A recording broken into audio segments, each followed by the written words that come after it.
நாளைக்கு நிர்வாக குழு கூட்டம் நடக்குது.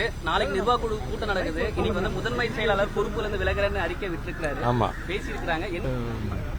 அது நாளைக்கு நிர்வாக குழு போட்டிருக்கிறோம். நிர்வாக குழுவில் எல்லாரும் வந்து கலந்துக்கிடுவாங்க. இது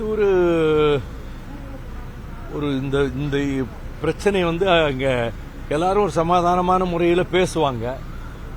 ஆக நிர்வாக குழுவில் நல்ல முடிவுகள் எடுக்கப்படும் நான் எதிர்பார்க்கிறேன். அதை விட அடுத்து நாங்கள் நடத்த வேண்டிய போராட்டங்கள், நாங்கள் நடத்த வேண்டிய மாநாடு, நாங்கள் நடத்த வேண்டிய பொதுக்குழு, இதை பற்றியெல்லாம் வாதிப்பதற்காகத்தான் நாளைக்கு நிர்வாக குழு கூடுகிறது.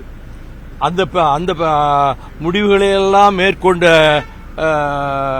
கடமையை செய்ய வேண்டிய நேரத்தில் இந்த பிரச்சனை இப்பொழுது தலை தூக்கி இருக்கிறது. அது பற்றியும் நிர்வாக குழு உறுப்பினர்கள் தங்கள் கருத்துக்களை சொல்வார்கள். திரு துரை அவர்களை பொறுத்த மட்டில் இந்த கடிதம் வந்து ராஜினாமா கடிதத்தில் ரொம்ப வருத்தத்தை தெரிவிச்சிருக்கிறாரு. அதுக்கான காரணம் என்ன? நீங்க அவர்கிட்ட பேசுனீங்களா?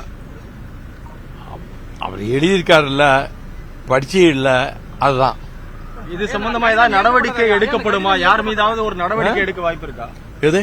அந்த கடிதம் மூலமாக சம்பந்தப்பட்டவர்கள் நிர்வாக குழுவில் நிர்வாக குழு உறுப்பினர்கள், தலைமை நிர்வாகிகள் எல்லாருமே கலந்து பேசும்போது அவங்கவுங்க கருத்தை சொல்லுவாங்க.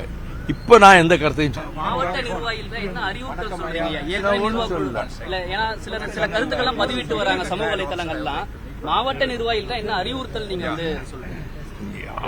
அவசரப்பட்டு ஆத்திரப்பட்டு பதிவுகள் யாரும் போடக்கூடாது. அது அறிக்கை ஏற்கனவே கொடுத்துட்டேன், முந்தா நாளே கொடுத்துட்டேன்.